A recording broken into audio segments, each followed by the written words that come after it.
Mensagem do céu. Que importante. Queridos, muita gente me escrevendo aqui, muito sofrimento com relação a estar fazendo bem, fazendo a coisa certa. E por que que as pessoas fazem o mal? Por que que as pessoas vêm agir com coação, não é? Vêm agir com maldade. Ontem nós atravessamos por uma situação desta aqui. Simplesmente eu trouxe a palavra profética que o Eterno mandou eu trazer, sem colocar nenhuma palavra, sem tirar nenhuma palavra. E aí duas pessoas ficaram extremamente enfurecidas, não é? Vieram aqui, segundo eles, queriam colocar tudo em pratos limpos. Primeiramente, eu nunca fui procurá-los, foram eles que vieram aqui na Beit Shalom. Ou seja, eu nunca publiquei em nenhuma rede social, eu nunca... tudo que eu tinha a dizer a eles, eu disse para eles na presença de todos, mas eles se acharam no direito de vir aqui na Beit Shalom de uma maneira bastante agressiva, entraram aqui agressivamente, entraram aqui de um modo bastante incomum, nós nunca tivemos isso, uma situação como essa. E a pergunta que não quer calar em relação a outras pessoas que estão fazendo a vontade do Pai, ou seja, essas duas pessoas que vieram aqui ontem com ameaças, com agressões não somente verbais, agressões físicas, ao ponto de empurrar o portão da Beit Shalom ontem, entrarem aqui. Na verdade, eu fui abrir pensando que era minha filha está aqui no Brasil. E eu fui abrir o portão por causa de que eu não reconheci, eu vi apenas essas pessoas, ambos, uma única vez na minha vida, não vi mais outras vezes. E as duas vezes que os vi, eles vieram voluntariamente na reunião de oração. Então, eu não sei onde moram, eu não sei onde estão, eu não sei, nunca na minha vida me ocorreu que eu tivesse que saber o nome deles. Na verdade, eles vieram na reunião de oração e foram advertidos profeticamente do caminho mau que eles estavam. Eu não fui atrás dessas pessoas, eu não sei o nome completo dessas pessoas, eu não sei onde eles moram, eu não tenho nem como localizá-los, eu não sei quem são para eu dizer a vocês quem são, não é? Então, o que ocorre é que essas duas pessoas ouviram exatamente o que o Eterno mandou dizer. Ambos se dizem crentes, não é? Eles disseram ontem, me empurrando daquele jeito que vieram aqui em nome de Jesus. Eu falei, pode até ser que vocês vieram em nome de Jesus, mas Yeshua está mandando que nós resolvamos esse caso na delegacia, não é? Eu não poderia deixar de modo algum. Eu estava com medo, queridos, eu estava com medo, e claro, eu estava com medo, senti medo. Imagina, eu estava aqui com aconselhamentos, eu estava aqui tratando das obras do Eterno. Quando tocou a campainha, eu olhei aqui de cima e imaginei que fosse minha filha, porque eles estão com um carro alugado, muito parecido com aquele veículo, e simplesmente eu desci, abri a porta, eles já vieram empurrando o portão. Então, eles diziam que queriam colocar tudo em pratos limpos, não é? Que não gostaram da maneira que eles foram tratados na reunião de oração. Então, amados, o que ocorre é que eu não falei nada de modo próprio, tudo que eu disse ali foi exatamente o que o Eterno mandou dizer, e a maneira que ele mandou dizer está na Bíblia, está nas Escrituras. Uma pessoa que a si mesmo se eleva, ela não pode ser reconhecida como sendo um servo do Eterno. Uma pessoa que trabalha por interesse pessoal, ela também não pode ser tida. Aliás, queridos, cuidado com pessoas que não trabalham, não é? A primeira demonstração que eu tenho a dizer para vocês é que quem não trabalha, que também não coma, não é? Então, muita coisa que você poderia evitar na sua vida, você poderia evitar se você conhecesse as Escrituras, não é? Se você tem o conhecimento das Escrituras, uma pessoa não trabalha, não é? As Escrituras dizem o seguinte, olha só, dentro daquilo que as Escrituras colocam para a gente, vou colocar um texto bastante claro que está em 2 Tessalonicenses, não é? Isso está dito, olha só, 2 Tessalonicenses 3,11, pois de fato estamos informados que entre vós há pessoas que andam desordenadamente e não trabalham, antes se intrometem na vida alheia, e elas, porém, determinamos e exortamos no Senhor Yeshua Messias, que trabalhando tranquilamente comam o seu próprio pão. E vós, irmãos, não se cansem de fazer o bem, não é? As Escrituras dizem com muita ciência, não é? Que quem não trabalha também não deve comer. Então, amados, cuidado com alguém que vive desordenadamente, não trabalham. Céu, você não trabalha, eu não trabalho e não como do ministério, eu não trabalho secularmente, não é, queridos? Mas eu também não me alimento do ministério, eu tenho um esposo que supre as minhas necessidades. Vocês não vão me ver de modo algum chegando aqui na Rádio AME, se isso acontecer em algum momento da minha vida, me internem, porque certamente eu devo estar ter tido algum problema de enlouquecimento, não é, queridos? Então, amados, eu realmente vivo para o ministério, mas eu vivo para o ministério, o meu marido, Baruch Hashem, o meu marido, ele que é responsável pela minha manutenção, e foi um acordo que nós fizemos, não é? Eu estaria me dedicando ao ministério, que ele considera que é uma ação muito mais nobre, e ele estaria se dedicando para trazer o sustento, assim como aconteceu com a tribo de Zebulon e Naftali. Outra coisa importante, meus amados, você quer conhecer alguém que serve ao Eterno, ouça o que a pessoa que mora com essa pessoa diz a respeito dela, não é? Ouça o que a pessoa que está morando com essa pessoa, no caso o marido, no caso os filhos. Você vai saber se essa pessoa é um servo do Eterno, só saberá quem é um servo do Eterno, quem mora junto com essa pessoa, está lá dentro, lidando com essa pessoa todo o tempo, para saber o testemunho que essa pessoa tem, se condiz ou não com aquilo que ela apresenta com os seus lábios, não é, queridos? Então, nós sempre que temos a oportunidade de estarmos diante de vocês, ou então eu ouço muitas vezes aquilo que meu marido fala para mim, ele diz isso para mim constantemente, quando eu falo para ele, eu falo, amor, eu gostaria de estar provendo as necessidades da nossa família. Ele disse, querida, você está fazendo uma ação muito mais nobre, não é, queridos? Então, assim, cuidado com aquelas pessoas que não trabalham, andam desordenadamente entre nós e ficam se intrometendo na vida alheia. Por que a Cel está falando isso? Porque está escrito. Eu não estou chupando do meu dedo isso, eu estou dizendo a vocês, eu conheço pessoas aí que não trabalham, não é? E essas pessoas, elas acham que estão cumprindo o mandamento, muitas vezes a pessoa vai dizer, olha, eu não estou trabalhando porque um trabalho secular vai me impedir de estar fazendo a obra do Eterno. Então, essa pessoa fica pedindo dinheiro para as pessoas para manter o seu ministério. Cuidado com isso, meus queridos. Aquele que envia é o mesmo que provê. Aliás, ele não envia se ele não provê. Ele não envia se ele não prover, ele primeiramente vai prover e depois ele vai enviar, e muitas vezes ele vai enviar sem prover, mas do outro lado ele já vai prover. Eu me lembro uma vez, eu nunca vou esquecer isso, o pastor Edson Rebustini, ele estava para ir numa missão, com muita necessidade, não era um proeminente pregador como hoje, não é? Hoje ele tem uma congregação, eu acredito que em torno de 6 ou 7 mil membros tem aquela congregação.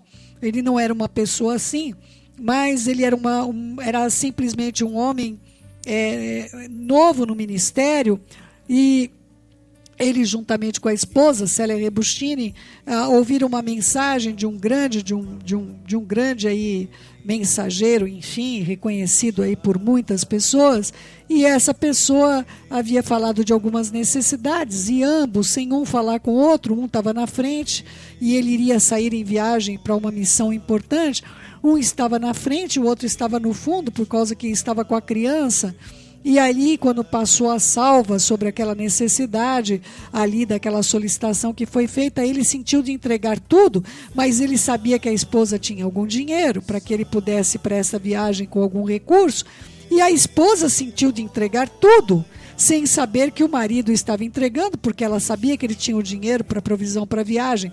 Quando terminou, então, aquele encontro, o pastor Edson falou com a Célia, falou: querida, eu me fui tocado a entregar tudo que eu tinha, não é? E aí a Célia olhou para ele e falou: meu querido, meu bem, né? Que ela chamava ele de bem, não é? E ela falou né? Querido, ela chamava ele de querido, não sei, hoje estamos um pouco longe, mas eu acredito que ela sempre chama ele de não é?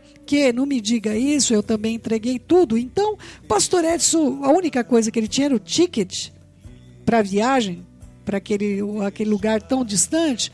E ali o que aconteceu, quando ele chegou ali do outro lado, havia provisão, porque quem havia enviado era o Eterno. Ele não chegou lá no lugar dizendo: olha, eu e minha esposa, nós doamos tudo que nós tínhamos e eu vim para cá com uma mão na frente e outra atrás, eu não tenho como comprar um pãozinho na esquina, porque até as moedas eu dei.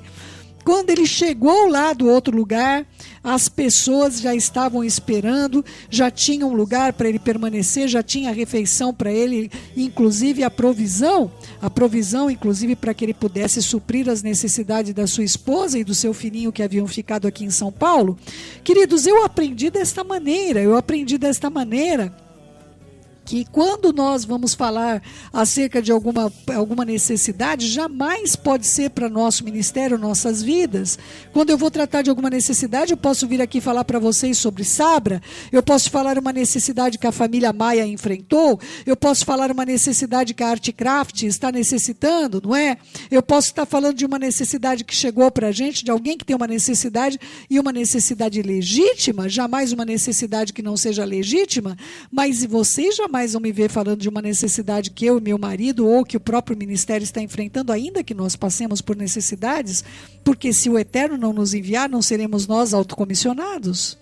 Se Ele não suprir, não seremos nós. A única maneira que nós temos de saber que somos aprovados por Ele é se Ele levantar pessoas para estar do nosso lado, se Ele levantar o recurso para estar dos nossos lados. Às vezes Ele vai usar como provedor a própria companhia do meu esposo. Às vezes ele vai usar como provedor pessoas que nós não esperamos de maneira nenhuma. Aliás, pessoas que nós queremos socorrer. Muitas vezes a pessoa que nós queremos cuidar, o Eterno vem dar uma lavada na gente para dizer: olha, não olhe jamais com olhos de que vocês estão podendo alguma coisa. Vai usar aquele mais simples para nos mostrar que nós não sabemos nada. Vai usar aquela pessoa que eu quero cuidar, que eu não sei como é que está vivendo, se tem o que comer dentro de casa. Vai usar essa pessoa para as nossas vidas, para dizer para nós: olha, eu vou prover daquele que você nem espera. E nós nunca tratamos ninguém com diferença, viu, queridos? Não importa se a pessoa é a mais humilde do nosso meio, ou se a pessoa é a pessoa mais... que tem mais recurso no nosso meio. Nós não vemos isso, queridos. Queridos, muitas vezes é o rico que vai precisar de colo, quando aquele que é o mais necessitado é o que tem o colo para oferecer. Isso nós já vimos no ministério. Queridos, eu tenho hoje 51 anos de idade. Eu tenho 31 anos de ministério. E eu sei como o Eterno age. Eu tenho 31 anos para saber, desde que eu iniciei o trabalho, seja nas ruas, nos resgates de pessoas com gangues, que atuavam em gangues nos bairros da Zona Leste de São Paulo, ou seja com os meninos de rua, dos quais o Eterno me permitiu ter alguns como filhos, ou seja dos ministérios internacionais, os quais o Eterno nos permitiu conhecer. Eu jamais me vi solicitando para realizar aquilo que o Eterno me chamou para fazer. Então, amados, quando nós lidamos com esse tipo de situação, ou membros do Ministério Som do Céu que têm sofrido perseguição de cristãos, queridos. Cristãos que vão lá e falam para membros do nosso ministério, acham que eles estão numa seita, não sabem nada do judaísmo messiânico, não sabem que o judaísmo messiânico completa 50 anos, iniciou em Israel, iniciou depois da Guerra dos 6 Dias, não sabem quem somos, nem procuram saber, mas são ávidos para difamar o bom procedimento que os membros desse ministério têm tido, não é, queridos? Já aconteceu, queridos, de eu passar por situações de tristeza? Já aconteceu. De eu errar? Já aconteceu, não é? Já aconteceu de eu chegar e pedir ajuda numa situação de ver uma família com necessidade e no outro dia tá no Facebook postado a família lá no restaurante, né, queridos? Já aconteceu isso? Já aconteceu. Eu vou fazer o quê? Não é? Já aconteceu de eu saber a pessoa está passando necessidade, está passando, eu chego e falo, gente, olha, nós estamos com uma pessoa no nosso meio passando necessidade, levanta-se lá, pessoas, quando eu vou ver no outro dia está postado foto lá do Facebook, a pessoa no restaurante, não é? Claro, queridos, nós vamos passar por isso, o que eu vou fazer? Nós vamos passar por isso, nós vamos, mas aí a gente também aprende, nós também aprendemos, nós também vemos que não é toda pessoa que chega para a gente falando que está passando por necessidade, que nós vamos ver que ela esteja, realmente nós aprendemos a conferir, aprendemos a ir atrás, aprendemos a ver que aquela necessidade é verdadeira, nós aprendemos a trabalhar desse modo para a gente também guardar aquelas pessoas. Há pessoas no nosso meio que são extremamente doadoras, há pessoas que chegam para a gente e falam, olha, nós queremos estar ajudando essa necessidade específica, eu quero estar ajudando a área de alimentação, eu quero estar ajudando pessoas que estão passando por necessidade de vestimentas, não é? Nós queremos, então, cumpre a nós como líderes de estarmos ajudando as pessoas certas a não investir o recurso do eterno em algo que não vá dar frutos, em algo que não tenha o retorno esperado da mishpat, ou seja, de trazer a justiça do Pai sobre a terra dos viventes. Queridos, é coisa dura você ter de administrar os recursos de outras pessoas, não é? Porque o Eterno requer das nossas mãos isso, o Eterno requer de mim essas questões e do meu esposo. E há pessoas no nosso meio, evidentemente, que estão sendo perseguidas, porque as pessoas não sabem lhufas do que é o judaísmo messiânico, e aí vão acabar achando que as pessoas estão nas seitas, não é?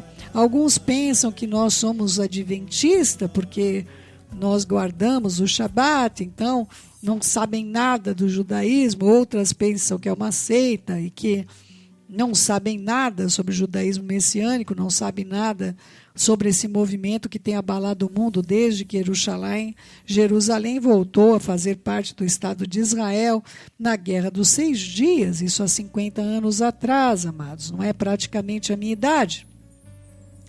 Então, amados, é importante vocês terem compreensão de que a perseguição faz parte das promessas do nosso Pai. Não é? Romanos 8,35, quem nos separará do amor do Messias? Será tribulação, angústia, perseguição, fome, nudez, ou perigo, ou espada? Ou seja, todas essas coisas vêm sobre as nossas vidas. E a nossa posição, Romanos 12,14, abençoai os que vos perseguem, abençoai e não amaldiçoais. Queridos, essas pessoas que estiveram aqui ontem, não é? Eles entraram aqui dizendo que estavam aqui em nome de Jesus, que Jesus havia mandado eles virem aqui. Eu disse que Yeshua estava mandando eu chamar, a gente resolver isso na delegacia, não é? Foi a única maneira que realmente Aruach me deu, como se eu estava sozinha. Eu estava com medo, não é? Eu não conheço essas pessoas, eu não sei quem são, não é? Mas o que vai ser dessas pessoas, queridos? Eles acham honestamente que estão vivendo, fazendo esse tipo de coisa, não é? Eles acham que estão indo para o céu. Eles acham que estão trilhando o caminho da salvação, não é? Olha, queridos, as Escrituras dizem que nós devemos abençoar aqueles que nos perseguem, orar por essas pessoas. Essas pessoas estão no engano, meus queridos. 1 Coríntios 4,12. E nos afatigando, trabalhando com as nossas próprias mãos, quando somos injuriados, bendizemos, quando perseguidos, nós suportamos. Não é, queridos? O que a nossa vontade humana, não é? A nossa vontade humana é, meu Pai, para que eu estou passando por isso? não é? 1 Coríntios 4,12, nós vamos ver isso não na próxima aula, mas nós vamos ver na outra. Nós somos loucos por causa do Messias, e vocês são sábios no Messias, nós fracos e vós fortes, vós nobres e nós desprezíveis. Até a presente hora nós sofremos fome, sede e nudez, somos esbofeteados e não temos morada certa, e nos afatigando, trabalhando com as nossas próprias mãos, quando somos injuriados bendizemos, quando perseguidos suportamos, quando caluniados procuramos conciliação, e até agora temos chegado a ser considerado o lixo do mundo, a escória de todos. Então, queridos, é importante você ter esse entendimento de que nós atravessamos esse tipo de situação, não é? Nós atravessamos esse tipo de situação no nosso dia a dia, mas você e eu temos de saber como nos portar quando somos perseguidos, como nos portar quando somos injuriados, como nos portar quando somos tratados de uma maneira que nós sintamos que estamos sendo oprimidos, que estamos sendo, vamos dizer, que nós estamos sendo injustiçados, queridos. Não é? Queridos, pessoas anteriormente que não conheciam a verdade puderam mudar para a verdade, 1 Coríntios 15:9, porque eu sou o menor de todos os apóstolos, de todos os Shaliachim, que mesmo não sou digno de ser chamado Shaliach, não ser chamado apóstolo, pois eu persegui todas as Kehilot do Eterno, eu persegui os membros, eu persegui aqueles que amam o Eterno, porque eu não tinha esse entendimento, diz Shaul HaShaliach, o apóstolo Paulo, não é? Olha só, queridos, nós temos de ter esse entendimento que essas coisas fazem parte daquela pessoa que está vivendo no caminho da verdade. Eu tenho sérios problemas com pessoas que não dizem, eu estou tudo bem, não sou perseguida. Eu tenho problemas porque um dos sinais que as escrituras, é claro, se a pessoa é um problemão para a família, para todo mundo, também vai sofrer perseguição.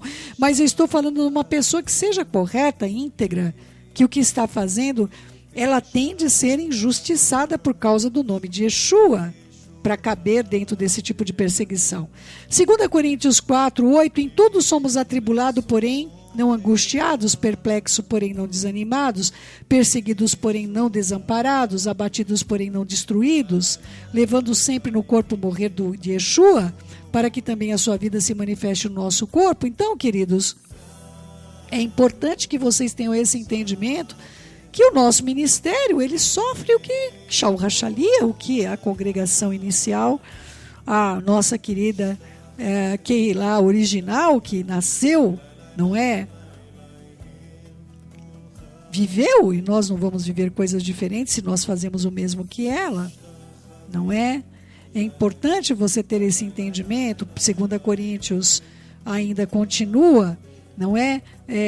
Em 12, versículo 10, pelo que eu sinto prazer nas fraquezas, nas injúrias, nas necessidades, nas perseguições, nas angústias, por amor do Messias, porque então quando eu sou fraco, a força dele se manifesta em mim. Queridos, eu agradeço ao Eterno porque ele produz consolo por meio da nossa unidade, porque ele produz pessoas nas nossas vidas que podem. Ontem eu tive um dado momento, eu estava tão enfraquecida, o meu marido não estava aqui, e a Carol e o Anderson me ligaram, e um mundo de coisas acontecendo tudo ao mesmo tempo. Recebi uma ligação de Israel, do parte de Mordecai, do Rabino Mordecai, tudo acontecendo ao mesmo tempo, e ali aquele casal me ligou para orar comigo, não é? Quando a Carol pegou o telefone e começou a orar por mim, eu sentia que as minhas forças estavam sendo renovadas, era tudo que eu precisava naquele momento, alguém que orasse comigo. Meu marido havia orado comigo, porque nós tínhamos uma outra vida ainda, que nós vimos que essa dupla oferecia um grande risco. Então, queridos, eu tinha uma outra vida ali, que eu estava extremamente abatida, e porque a dupla disse que sairia daqui, iria para aquele encontrar com essa minha amada. Então, naquele momento, tudo que eu precisava era de alguém orando comigo. Meu marido vindo para casa às pressas, minha filha chegando aqui de uma viagem terrível, eles eram de monomotor, pingando a cada 4 horas, tinha de pousar em algum lugar.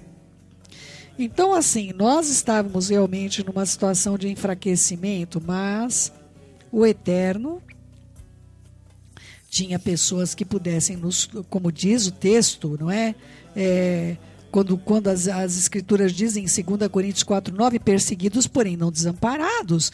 Eu estava sendo perseguida, mas eu não estava sem amparo. Eu tinha a congregação dos justos comigo, eu tinha pessoas para orar por mim. Na hora que a Carol, o Anderson ligou, na sequência ele passou para a esposa. Aqui no ministério existe essa divisão, homem trata com homem, mulher trata com mulher. Era uma das coisas que eu dizia para aquele rapaz ontem. Eu dizia para ele, olha, eu sou uma mulher, você não tem de tratar comigo, você tem de tratar com o homem. Eu tenho um marido, eu tenho um uroshi, eu tenho um líder, você vai tratar com esse meu uroshi, não é? E aqueles gritos, que hora que ele chega, onde que ele está e tudo mais, e eu estava realmente sendo perseguida, mas não desamparada. Na sequência, o Anderson ligou, colocou a Carol na linha, a Carol orou comigo, foi poderoso, olha, poderosa a oração dela por mim. Naquele momento que ela orou por mim, eu sentia minhas forças sendo revigoradas, não é? É importante que nós possamos ter esse coração voltado, que essa perseguição existe, não é? Olha só, Gálatas 1:23, ouviam somente dizer, aquele que antes nos perseguia agora prega a confiança, aquele antes que procurava nos destruir agora está do nosso lado. Foi o que o Eterno fez com Shaul Rachalia, que ele possa fazer isso com essas vidas, que ele possa fazer isso com esses familiares que estão perseguindo, pessoas que são lamentavelmente evangélicos, pessoas que deveriam estar louvando ao Eterno pelo seu proceder mudado, porque a depressão passou, porque você procura fazer as coisas do caminho da verdade, mas essas pessoas passam a perseguir os membros do ministério, passam a odiar os membros do ministério. A gente passa a ver a coisa como se fosse uma possessão. Então, que nós possamos estar orando insistentemente para que aquilo que nos perseguem, eles sejam envergonhados. 2 Timóteo 3:12, ora, todos quantos querem viver piedosamente em Yeshua Messias serão perseguidos. Isso faz parte do bolo, meus queridos. Isso faz parte do bolo, não é? É importante que vocês saibam disso. E os homens perversos e impostores, versículo 13, irão de mal a pior, enganando e sendo enganados, queridos. Essas pessoas que fazem isso com as outras, lamentavelmente, eles vão enganar e ser enganados, porque como essa pessoa pode saber quem é essa pessoa que ela está trabalhando hipoteticamente, porque os frutos evidenciam que tanto um quanto o outro estão perdidos, não é? Assim, você, membro desse ministério, que está sofrendo perseguições, está sofrendo, as pessoas, não oram por você, não quer saber como está a sua vida espiritual, nunca fizeram uma oração com a sua vida, mas estão tão preocupadas, não é, que você está com os judeus, não é? Meu Senhor, diga a eles que antes de estar com os judeus, você está com o judeu. O judeu, dá para eles, o teu povo será meu povo. Quem sabe eles leiam. É de um cristão, não é? O Dom Finto, quem sabe eles possam ler e possam ser transformados no seu entendimento. É minha oração sincera que os cristãos parem de perseguir a nós como messiânicos e que nós, messiânicos, amemos a todos eles e os bendigamos e oremos por eles.